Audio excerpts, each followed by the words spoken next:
Hello, everyone, and welcome to this week's show. We are back, Killian's Plastics Talk Football Tactics. I'm here once again. On my right, we have Gabe, Hello. and on my left, we have Darren. Hello. So, welcome to the show, ladies and gentlemen. If anyone's tuning in at the moment, you can leave comments and we'll maybe read them out throughout the show.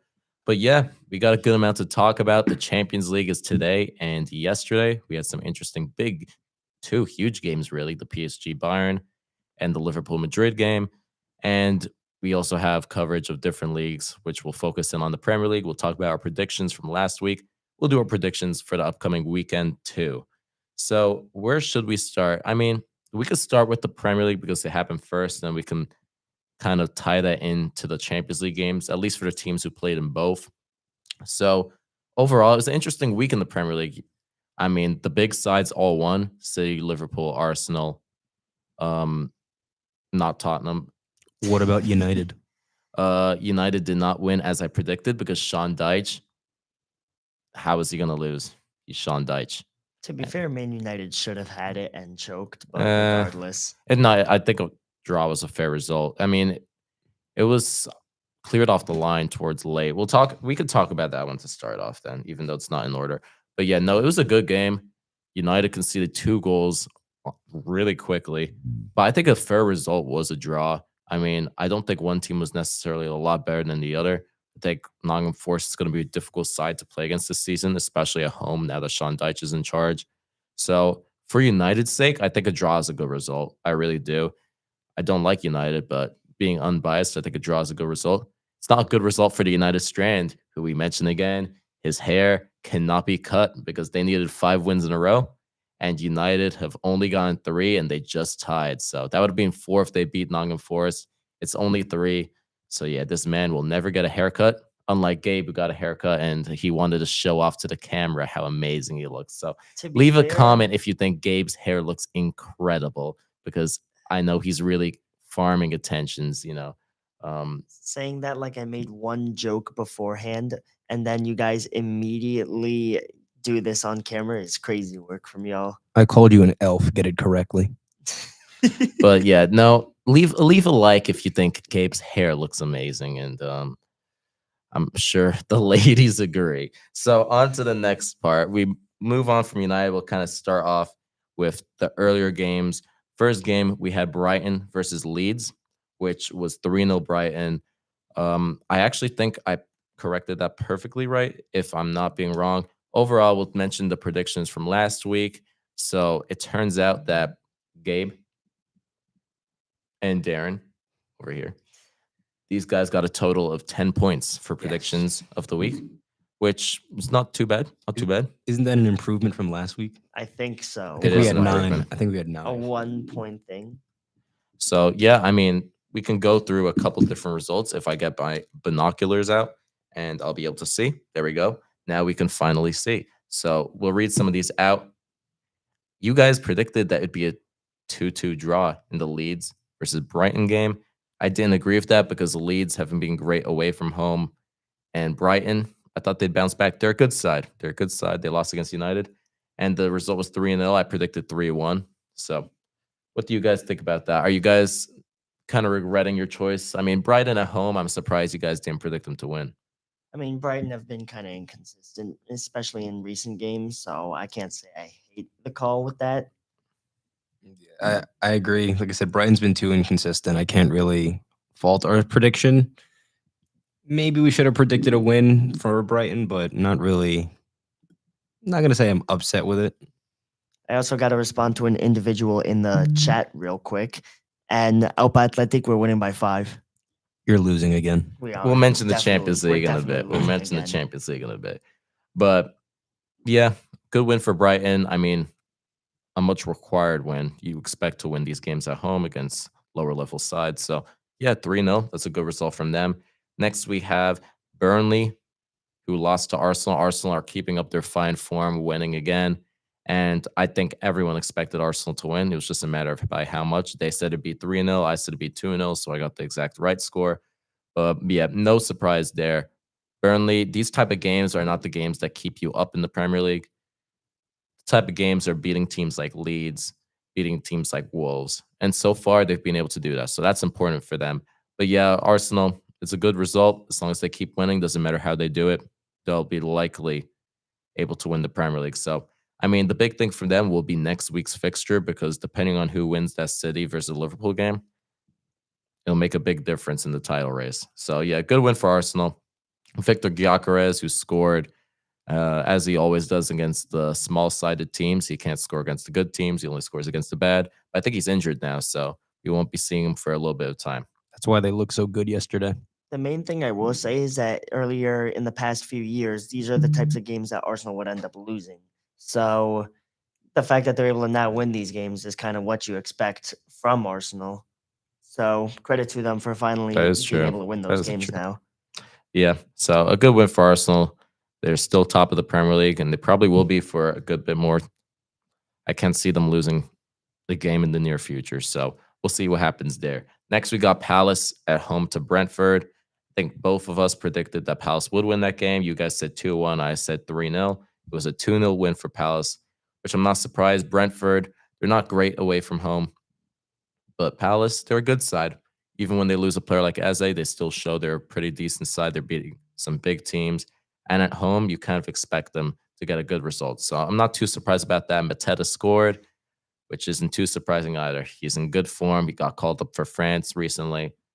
They're a good side, and they'll consistently be higher up the Premier League table. I think they might get European football again.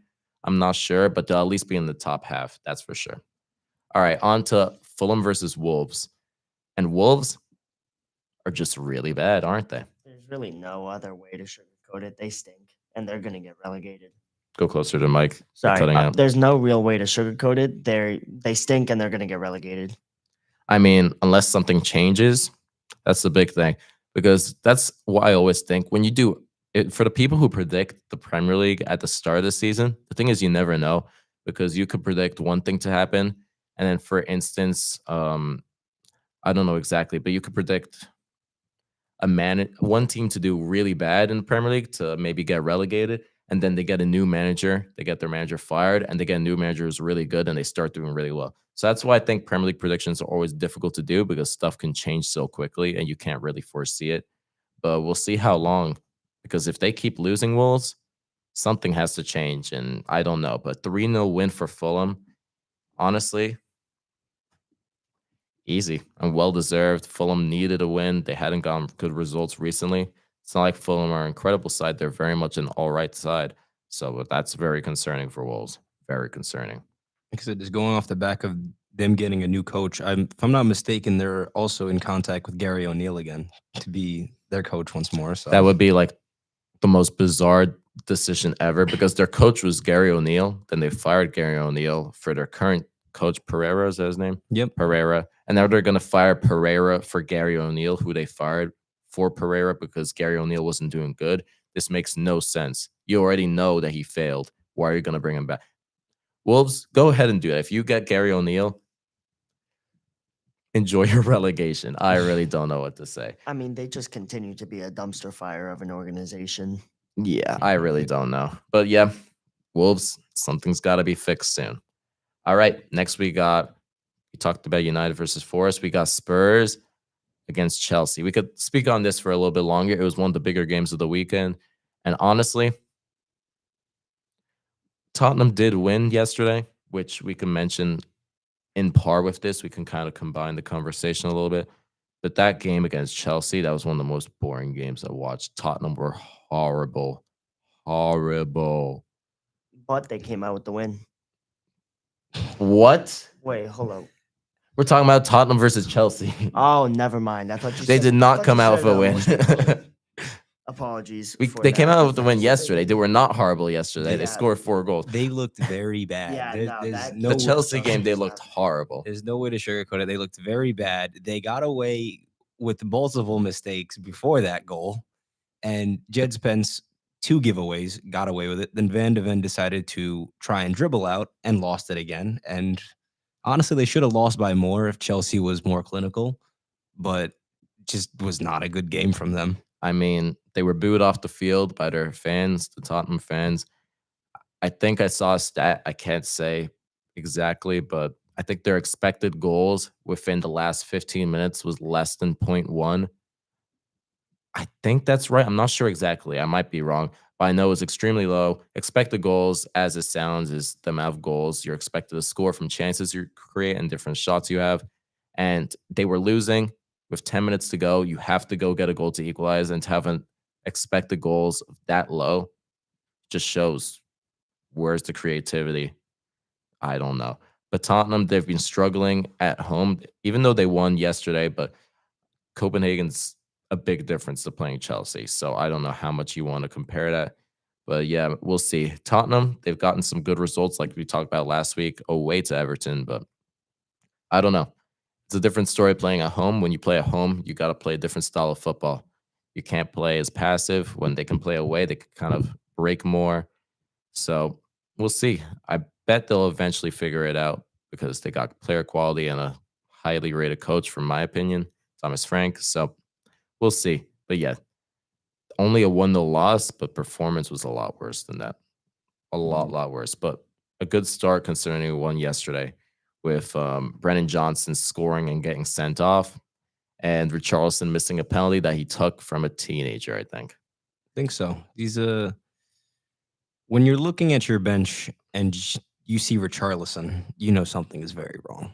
Well, Richarlison started the season on fire, and then he's gonna be looking to play in the World Cup for Brazil. I just don't understand the guy. I can't tell if he's great or horrible, but I think he's both. He So just has yeah, consistency issues in that he's consistently inconsistent. You'll see moments where, like in the 2022 World Cup, he looked incredible with Brazil. And then you'll see moments where he looks like he doesn't know how to stand on his own two legs. so yeah, that's definitely an issue. Spurs need to either get Randall Colomwani firing or Solanke back from injury. So we'll see. We didn't talk about Liverpool versus Villa. No, we didn't, but we mentioned it for a brief second that they won. So Liverpool won 2-0 versus Villa. They got back to winning ways in the Premier League. And Villa, they kind of shot themselves in the leg. They created a lot of their own mistakes. I don't think Liverpool was anything incredible for that game. I thought they were good. I think they were really good yesterday in the Madrid game. We'll talk about that in a second. But yeah, I mean, the important thing for them is the result. The result's the important thing. Just once you win a game, the pressure falls off a little bit. The media is not as much on your back. So just get that win out of the way. And that was important for them. Mo Salah scored a very easy goal. And I think the other one was Gravenberg. Yeah. But yeah, no, their star player so far at the moment has been Szoboszlai. I think he was very good in that Villa game. And I also think against Madrid, he was debatably man of the match. Courtois was just being what word can I use? He was being not a nice guy. So yeah, not Courtois. He really isn't a nice guy when he plays against Liverpool. He makes a lot of incredible saves. We'll talk about that in a second. Yeah. But yeah, Aston Villa, they tried playing it out the back against Liverpool, and Liverpool's issues have been when balls get played over the top and behind because they press up and they haven't had the speed to track back. But Villa tried playing back out the back, made some horrible passes. Liverpool capitalized. Yep. So we'll see. They have a big game this weekend against City, but that result against Madrid, one of their best, I think probably their best performance of the season so far. That just looked like Liverpool of last year. I think that's the most simple way to put it. Intensity, Liverpool in the Champions League, they bring a different atmosphere because they're playing at home. The intensity levels, that's what you expect from a Liverpool side. I feel like Liverpool consistently in the Champions League always play a style where they're high press, high attacking football, lots of energy, intensity. And that's what I kind of expect from them. And that's the performance they put in. Madrid, I don't think they created anything, even with having so many superstars on the pitch. But yeah, I mean, Courtois was man in the match, and he was on the losing side. Courtois being Real Madrid's goalkeeper, which shows whenever a goalkeeper is the best player on the field, you know that your team's not doing that well because you're conceding a lot of chances. And eventually it did go in. McAllister scored like he did last year against Madrid. So that's 2 years in a row he scored against Madrid. Good result for Liverpool and disappointing for Madrid, to be honest. The one thing I will say is that Liverpool managed to make everything look so effortless against a star-studded Real Madrid team. And specifically, Connor Bradley looked fantastic against Vinicius Jr., Van Dijk, and I believe their other center back pairing was Konate, had a pretty good game against Mbappe. Madrid really couldn't get anything going, and that speaks more to the quality of how good Liverpool have been in that game. They haven't been great, but I think that once Liverpool finally gets stuff going, and I think that with that Madrid game, they can use that as a kind of springboard, they should end up playing a lot better coming throughout the rest of the season. You said there were a lot of good like individual performances, as you mentioned, or said Connor Bradley against Vinny. Vinny got pocketed. Everyone saw it live, so that was a brilliant hate watch. But Sabazlai, as you mentioned, man of the match, he's arguably been their player of the season, just in every game. Ekatike, even just the small stuff, like you said, just holding up the ball, starting the transitions, he was very, very good. The only like it was kind of like funny because like both opposing superstar wingers both got pocketed by their opposing fullbacks. We have Vinny, we got Salah. He didn't have a good game at all, but it just shows that the quality Liverpool had in this game that they didn't even need Salah to perform well and they'd still come out with a result. And just Verts, like I said, he's getting into form. Like it's been this process all season, but he finally looked like himself. He looked lively. Just inner combinations that he had between his teammates, he just looked good. Combination. Now, Verts, he played on the wide left, and he probably had a little bit more time and space on the ball compared to playing in the midfield, which the midfield in big European / Premier League games is going to be difficult because it's so physical and everything. So I think him being able to play more in an attacking role where he got a bit more freedom to move around. Liverpool were able to keep a strong midfield that they used last season. It worked well. It did work well. We'll see. Maybe that could be a sign of what's going to happen in the future. But there's also Alexander Isak yet to come back. So who really knows? But it's a good result for Liverpool. We'll see what lineup they throw out next week against City. But we'll kind of pivot off back to the Champions League, considering we're already talking about that. We'll go to the rest of Premier League games after we do a break. But we'll continue with the Champions League being Bayern Munich versus PSG. What a result for Bayern Munich, down to 10 men. Bayern Munich 16 wins in a row. Vincent Kompany, hopefully a future City manager. Yeah, he's doing a great job. And it just proves that sometimes a manager not doing well at one place doesn't necessarily mean everything, because when you have a man who gets relegated at Burnley and everyone's like, why is Bayern Munich hiring them? That just shows that the inner scouting and the inner intelligence groups of Bayern Munich who are running the team, running the club, know what they're doing. Because just because you fail at a team like Burnley, who's going to be a low-level side in the Premier League, not have as many good quality players, not be able to play a beautiful style of football, because when your players are worse than another team, it's difficult to outmatch them. But when you give him players like a Bayern Munich side, some of the best players in the world, and he's able to play a different style of football, attacking style of football, just shows not every manager is meant to be the coach of a certain team. That's like the same as you could be someone who's doing incredible at low level side. So Sean Dyche is a better Burnley manager than Vincent Kompany. But that doesn't mean that Sean Dyche is going to be a better manager of a Bayern Munich. So it just proves you don't always know everything in football. Vincent Kompany, he's meant to be coaching a top level side. He's not meant for a lower level side. And that's why I think he's so successful for Bayern Munich. They're one of the favorites for the Champions League currently at the moment, which is well deserved. Harry Kane is also on fire. Luis Diaz scored 2 goals. He's been a very good signing for Bayern Munich so far, even though he got his red card. Hopefully Hakimi will be all right. That was a shocking tackle. Oh my gosh. Looked like he would have got badly hurt. I think he's out for maybe about 6-7 weeks. So we'll see if he gets better soon. What did you say? I mean, first and foremost, I just want to, pray for Akraf Hakimi, because the challenge that Luis Diaz had on him was frankly criminal because Hakimi looked like he damn near broke his ankle. So the fact that Bayern was then able to still win that game down a man is just a credit to how good Bayern Munich have been this year, even down a man against the reigning champions of the world. Well, they used the style of football, Bayern, which they haven't played a single time this season. They played extremely defensive. They sat back because they're down a man, and it just shows the versatility that the side has. Um, I've listened in certain interviews. I think players such as who said it?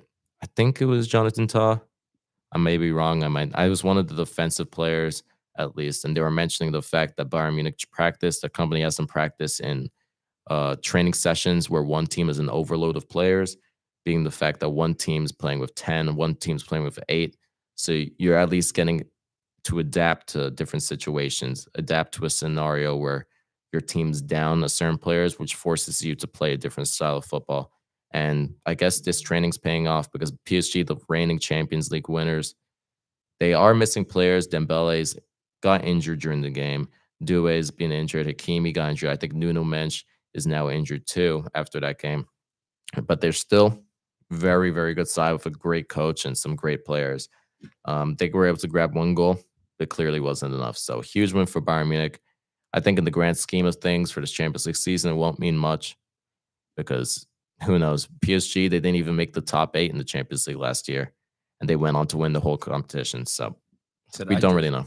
So just going off that, I just think Bayern is just a clear and cut favorite. Just overall, like I said, PSG is injured fully. They are experiencing the aftermath of the Club World Cup. Like I said, the Hakimi one, very unfortunate injury. It's been confirmed he's out for 2 months. So hopefully that doesn't affect him in AFCON. You have the Nuno Men's knee injury now. You have the Doué with his hamstring. Kvara was out at the beginning of the season. Dembele in and out of the side. It's just they're all being hit at the same time, and they still have quality players. Like I said, this game could have gone anywhere because if that Joao Neves header ended up going in, they might have going for it in the end, just going for all 3 points. So a bit unlucky, like I said, but Bayern looked incredible. Like I said, they forced PSG's hand. They packed them in. They highly pressed. They didn't know what to do. Very rash and stupid challenge by Luis Diaz. The average Luis Diaz performance. It's a very conflicting and frustrating player. When he's on his game, he looks very good, and then he just goes and makes a decision like that and ruins it all. But they look the best. It's just overall, and I'm kind of, as a Barcelona fan, I'm fearing Bayern, but I'm kind of excited to see what they do in Europe this year. I'd say as a Barcelona fan, you guys got to fix your own problems first. But I mean, we'll see. You guys got a good win in La Liga over the week, and you guys play. Did you already play, or you're playing right now? I We're think going to play soon. play in 15 So, minutes.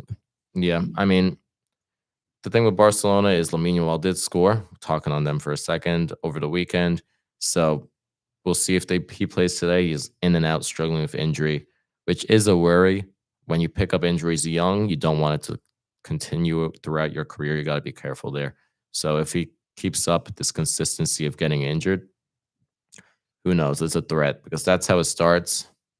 Things like that for very talented players like Gareth Bale, Marco Reus, it hindered their careers, and they still went on to be great players, but they could have done a lot more if they didn't have to battle with injuries so much. So hopefully for Lamine Yamal, this won't be the case, but he needs to make sure he's doing the right stuff off the field so he can continue to be able to play great on the field. But yeah, no, Bayern Munich, dangerous. We'll see. They got more games that will be troubling in the Champions League. We'll see how they do in those because I think everyone expects them to confidently and easily win the Bundesliga. Will they be able to win the Champions League? And if so, we'll talk about a couple other candidates, but Harry Kane, I don't know why there isn't a reason. I don't think there's a reason why he can't win the Ballon d'Or if Bayern Munich were to win a Champions League, considering how incredible he's playing this year. So, I mean, I feel like with that one specifically, it kind of depends on whether or not England do well, because a lot of the Ballon d'Or success does tie into international success as well, which you saw in 2024 with Rodri winning it, which you saw this past year with Dembele winning it. A lot of that does tie into international success, and if England were to do well in this coming World Cup campaign, there's definitely a huge case for Harry Kane to end up winning the Ballon d'Or. And No, with I how he's just agree. played as a whole, he's definitely been at the very least a top 5 player in the world right now, if not the best or top 3. The thing with the World Cup in terms of the Ballon d'Or, it does play a major, major impact, but it depends to an extent because it won't be a scenario where someone like, let's say, a Messi goes on to win the World Cup, and that single-handedly means they win the overall Ballon d'Or. I think that would only be the case for someone like an Mbappe, but like at the same time, Mbappe is having a great season either way. So who knows? I think it'll be all the factors that kind of matter to a bit. I think a key reason also why Messi won that World Cup is just Holland wasn't in the World Cup at all, and he will be in the World Cup this year with Norway. So he won't win it with Norway, but even if he puts in some good performances, that will help too. It's going to be a very interesting one, and I think we're going to have a great Ballon d'Or race towards the end of next year between a lot of great players because as much as Dembele was incredible last year and deserving of the Ballon d'Or, I think the 3 best players in the world being, in my opinion, Haaland, Mbappe, and Kane, I think they're all a level above. And we'll see who can come out on top. Maybe it won't be any of them. Maybe someone like Spain wins the World Cup and the Lamine Yamal can jump in and take a Ballon d'Or after also doing well in the Champions League. We really don't know. That's why we love the sport. We have to figure it out soon. So we'll wait to see what happens there. But other games in the Champions League, Arsenal won. No surprise there. Mikel Merino scoring twice, the holding midfielder that plays the 9. Other games as well. We mentioned that Tottenham won. And now today we get to see Man City play against Dortmund. Erling Haaland hopefully will have a great performance against his former team. I think we'll be able to win. That's in a couple minutes. So you guys definitely should watch that. And I think Chelsea are playing currently, or were they playing earlier? They were losing at halftime, so We're going to give you a live update on the Chelsea game. Chelsea are not currently, they drew 2-2 against Karabag, which I may be wrong, but I think that's out in Kazakhstan, which people don't realize about sports. They always look at the team being Karabag, who Chelsea played. A huge factor for sports isn't just always the team, especially in terms of soccer. It's travel. When you have to travel all the way out to Kazakhstan from England, that's a very long trip. And these long flights, they cause fatigue on players. I was listening to, example, LeBron James's podcast the other night with Steph Curry, and they were just talking about how all the flying does a lot of tolls on your body, and that's why the difference between the NBA and college basketball is a big difference, and that's the same in all the other sports. So a flight from England out to Kazakhstan, that puts a toll on the body. That's going to make the Chelsea players a lot more tired, which is why they probably didn't win against Karabag. When they go back to the Premier League, they're going to probably be tired. So I don't know who they're playing, but I'm going to keep that in mind for my predictions. That being said, Athletic Club beat Karabag in the Champions League 3-1, so Athletic Bilbao is evidently better than Chelsea. That being said, Athletic Bilbao never beat anyone that's English. I don't want to talk about it. All right. So Speaking of that, we are actually playing Newcastle in the Champions League in 8 minutes as well. Speaking of that, you will also lose to Newcastle in the upcoming Champions League game. Most likely. Our lineup for this game has not looked very strong, and we're playing a lot of backup players, essentially, so I do not have a lot of faith in us for this one. Don't worry, your lineup wouldn't have affected anything. I think especially Nico Williams. I think every single time you guys play either a Champions League or a big La Liga game, and I pay attention to Bilbao because I don't pay a lot of attention to them. I watch them once in a while. Every time I watch them, you're complaining that the lineup is bad and that you guys don't have your star players in. So, this is just consistently an issue, and I just think this guy complains a lot. So sadly, our best players are made out of glass. Skill issue. But we're going to do a quick little pause, and then we'll go back to the Premier League. We'll read out the rest of the games for last week, and then we're going to do our predictions for the upcoming weekend. So if you guys are interested in having your voice heard, if you're interested in hosting your own show, you could do sports, you could do any topic you really want, anything that entertains you, anything that you find fun. So you could do it with friends, you could do it alone. Definitely much recommended. So email the president, Robbie Basil. He'll give you more information and help you guys get set up. So, as I say, as always, definitely do it. It's something that's a lot of fun with friends, even by yourself. Go ahead, sign up. So, back on to the Premier League. The last game we talked about was the Liverpool game because we pivoted from Liverpool in the Premier League to the Champions League. Then we talked about the rest of the Champions League fixtures.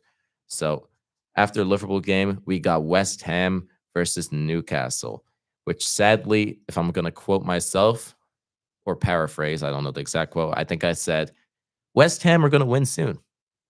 Are they going to win against Newcastle? No, but they're going to win soon. Maybe I should have listened to my own hints because I predicted that Newcastle would win. My bad about that. And West Ham won 3-1, which Nuno, I keep praising you, man. I doubted you, and you proved me wrong. It's a great result from West Ham at home to beat Newcastle. And yeah, hopefully they can start to pick up form for their own sake. Yeah, I mean, fair play to West Ham because I believe we also got that prediction wrong. You guys So, said that it would be a 2-1 West Ham win. oh, fair play. I guess we'll take that. But it No, was, a 1-0 West Ham. No, you said 1-0 Newcastle win. that makes more sense. Yeah, I was reading the wrong one. You guys said Newcastle will 1-0. But yeah, realistically, you would have expected Newcastle to come out of that game with a win. But fair play to West Ham. Nuno Espirito Santos has been doing a really good job for them as manager. And fair play to West Ham. Yes. Like I said, Nuno's a quality manager. We saw it with Nottingham Forest. Unfortunate and really unnecessary firing, but because he's still a quality manager. It's just the quality of West Ham's players currently are just not up to par, at least in Newcastle. So I'm not gonna say I'm disappointed in that prediction, but overall, just great win for them. And you just you can't get rid of Jacob Murphy. That man is inevitable. Jacob Murphy. Oh, I'll just put it in the back of the net. No, but West Ham, I saw a key thing that was from a former manager. I don't remember who it was exactly, my bad. But what one manager said was a key thing that Nuno did well was he started trusting the youth.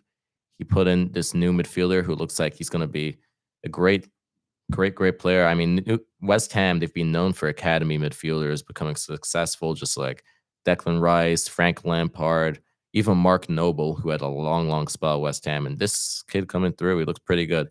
So what he was saying was that when a manager's under pressure, especially from the fans' point of view, where the fans are very upset, they're very angry at the team, getting some youth players is always a positive because the fans want to see some players, one of their own. If it's a player who supports the team, for example, Man City, I love watching players like Phil Foden, Nico O'Reilly, who we'll mention in a bit, who I know support the team just like me and cares so much about the club that they're playing for. So that is a big thing.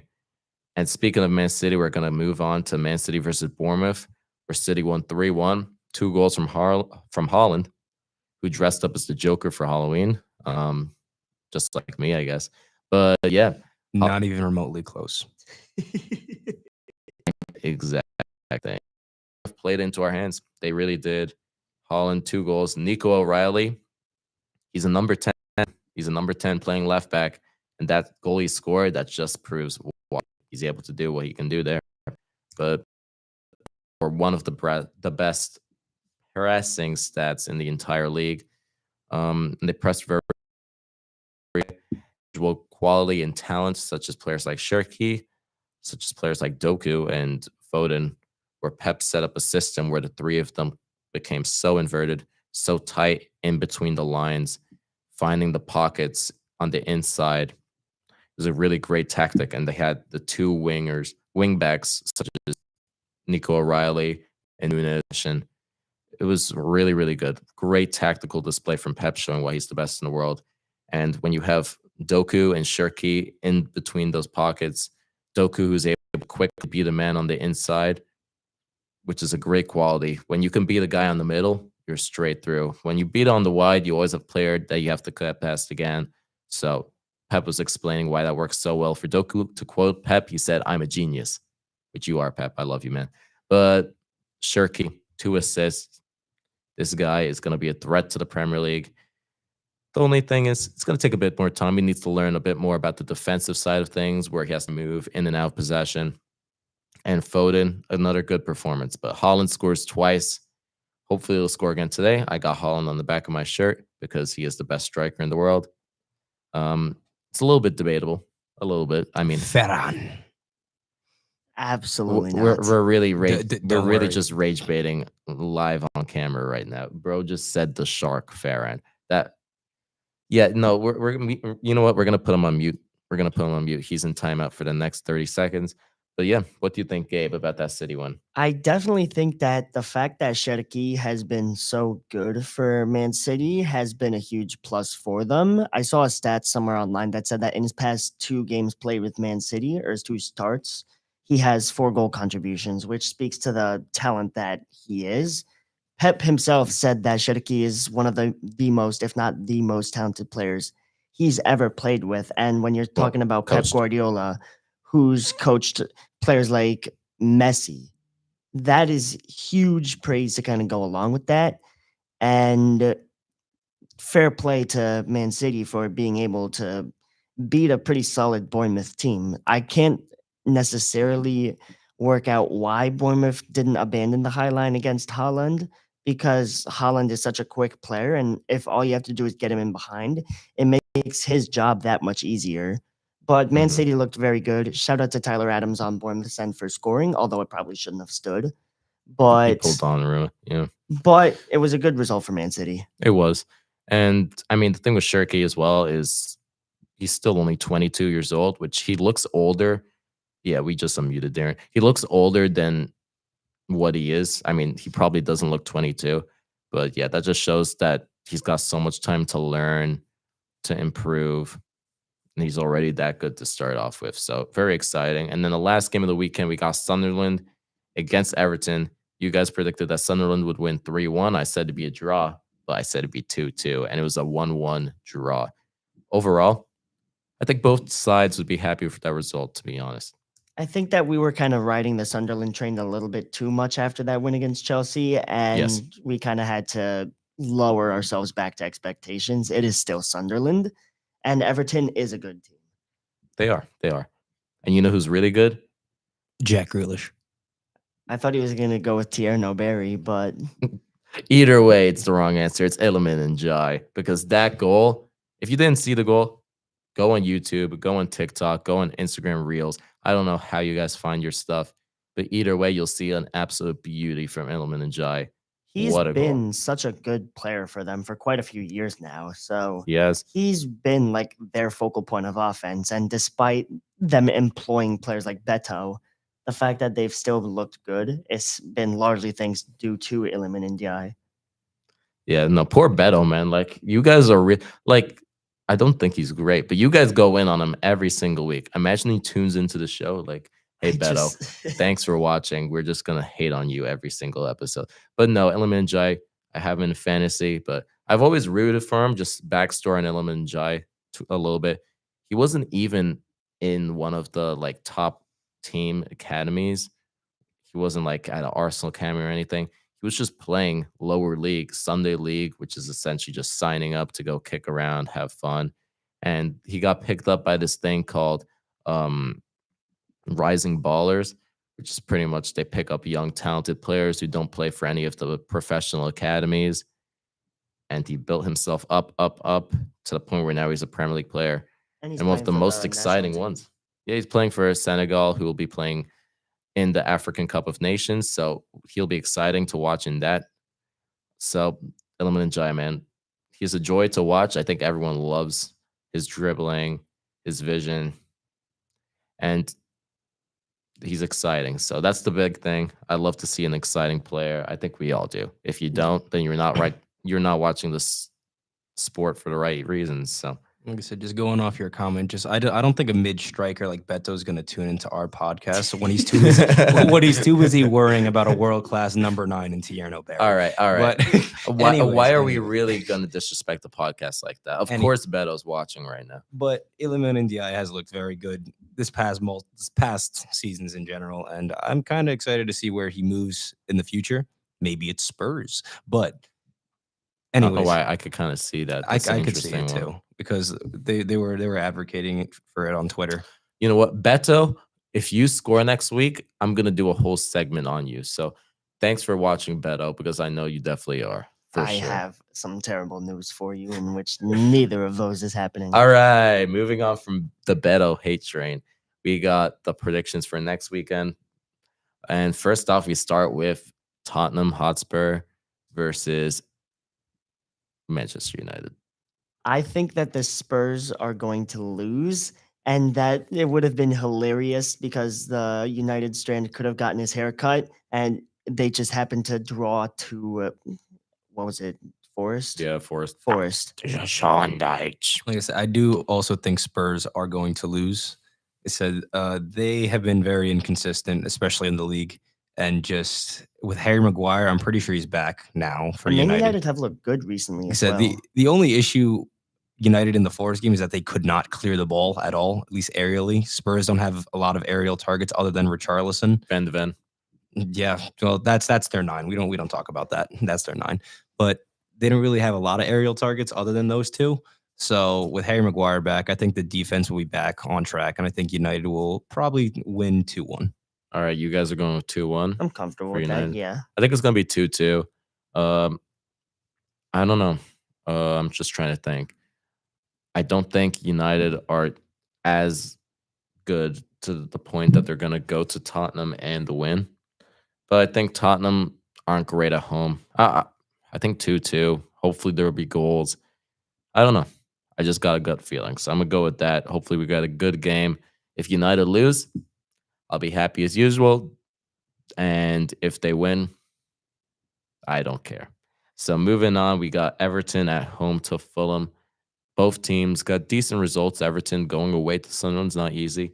Fulham winning 3-0 against the almighty Wolves. I'm seeing a solid 1-1 draw here. Yeah, I'm comfortable with that as Especially well. like Fulham's won 3-0, but it was against Wolves. They're away. They're on the road. Said Everton's back at home at the whatever stadium that you can't get right. No, I got it last week, and it's the Hill Dickinson Stadium. Okay. So I got it 2 weeks in a row. I was just testing you to see. Yeah, if you still, yeah. But yeah, I think it'd be 1-1 draw. Do you agree with him? Yeah, I'm comfortable with that. Bro's too busy watching a leg Bilbao. I was just getting it set up for the Lock time being. in. Yeah, lock no, I mean, in Speaking there's of the no Champions real League, way. Barcelona also just went down to Bruges. So I love our defense. I swear you guys play Bruges every year. Am I going? Don't they have Jukla? No, he's at Celta now. Oh, he left. Okay. I feel like you guys have played them, though. I mean, recently. again, all the points that Darren made were fairly accurate. I have no reason to kind of disagree with any of what he said. Okay. All the points being he didn't listen to a single word. I think the Everton are going to win 3-1. I was going to say Beto. Nah, Beto scores 1. Come on, Beto. We believe in you. He's not even going to start. He didn't start last game. Yeah, but he's going to score 1 off the bench. It's going to be 3-1. No. All right. West Ham at home to Burnley. That's a tricky one. Could West Ham get back-to-back wins? That would be pretty big for them. And it's at West Ham is home. I'm comfortable saying they win that one, like a solid 1-0 maybe. Okay, I can agree with that. 2-1 West Ham. I think they're going to get back-to-back wins, but I wouldn't be surprised if Burnley got something out of the game. They've been pretty solid this season. Next, we got Sunderland at home to Arsenal. Come on, Sunderland, please. Please. I think Arsenal will win another set piece, somewhat goal. If it be a header across goal, something will happen again. They will score another set piece. Yeah. Can't But- really argue with that. It's going to be Gabriel. Okay. Well, I see them winning 2-0 here. I'm going to say Gabriel, and then I don't think Gyökeres scores. This is a somewhat big I game. think he's injured. Well, even then, actually, yeah, even more so. 2-0 win because they played better with Marino up front. 2-0 win. I'm going to go 1-0 Arsenal. It's going to be a tough game, and Arsenal's defense is going to be the reason why they win. So I think they're going to win 1-0. Pretty simple. Chelsea at home to Wolves. How much does Chelsea win by? They should win, but it is also Chelsea we are speaking of. I said last year or 2 years ago they blew Wolves out, and that Wolves team was not as bad as this year's Wolves team. I'm going to go with Probably a 3-0 Chelsea win. I'm comfortable with that. Wolves win. He's trying to convince himself if he really wants to go through with it. No, I'm not convincing. I'm just rage baiting. Chelsea win the game 3-1. Yeah, simple enough. Burnley at home to Bournemouth. Bournemouth, I think, do win that one, although it's going to be a closer one. I'm thinking like 2-1 maybe. Yeah, solid. No. I think that's gonna be Villa winning. Actually, Bournemouth lost their last game. I'm gonna go 1-1. 1-1 draw. I think that's fair. Next, we got Brentford are at home to Newcastle.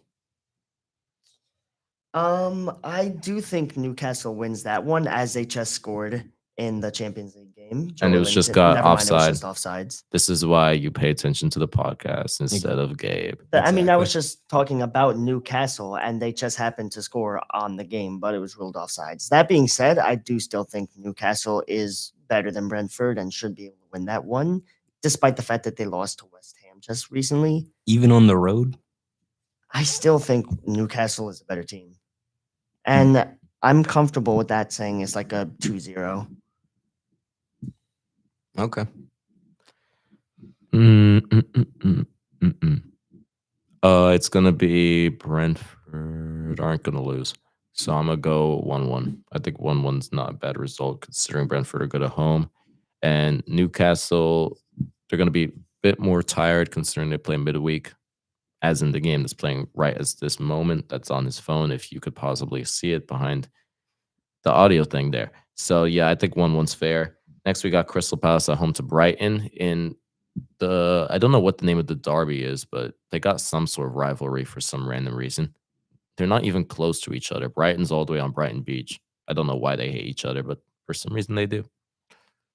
That's a tricky one because Brighton did just win 3-0 versus Leeds. And Palace is a good team. I'll let you kind of lead this one I off. said I think Palace wins. It's just a question of how much. I don't think it'll be a blowout. I think I think Brighton's a good enough team to where I could see it being a fairly close game. you know what, we're going bold. We're going 3-2 Palace. I'm comfortable with that. You heard it here.